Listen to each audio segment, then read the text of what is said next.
Ibinahagi ng Department of Transportation na nasa 300,000 pasahero ang magikinabang kapag nasimulan na ang partial operations ng MRT-7 sa 2027. Yan ang ulat ni Bella Lesboras.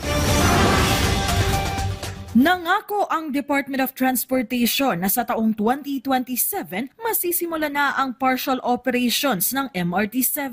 Sa pagdinig ng House Committee on Flagship Programs and Projects, pinuna kasi ng ilang kongresista kung bakit hanggang ngayon hindi pa rin napakikinabangan ng publiko ang proyekto, gayong matagal na dapat itong nailunsad. Partial operations po 2027, first 12 stations. 12 out of 14, so that is from Common Station na po in North Avenue to Sacred Heart. Anong in-expect nyong passengers? Ilan?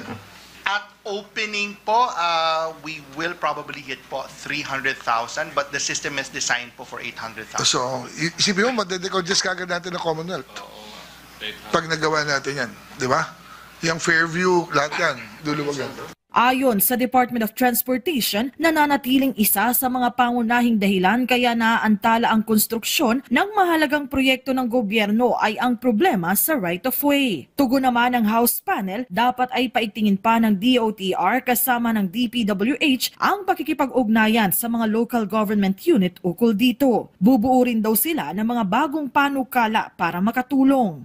Two things lang. Number one, is that ito lahat may plano by year so that Congress can also help you whether these budget items were utilized or was it funded or not.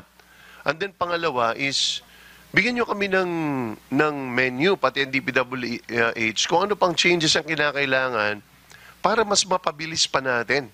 Yung project, no doubt about it, maganda yung project, makakatulong sa tao yan. Lahat yan, lahat ng iniisip nyo, pati yung Saneda, lahat yan, maganda yan. Kaya lang kahit gaano kaganda yan, kung hindi natin ma-implement ng tama at ng mabagal, sayang. Bukod sa mga pagdingig, tuloy-tuloy rin ang paghahain ng iba't ibang panukala at resolusyon ng mga kongresista. Sa isang seremonya, isang special tribute din ang inialay ng Kamara para sa yumaong dating Senate President at Chief Presidential Legal Counsel Juan Ponce Enrile. Mela Lesmoras para sa Pambansang TV sa Bagong Pilipinas.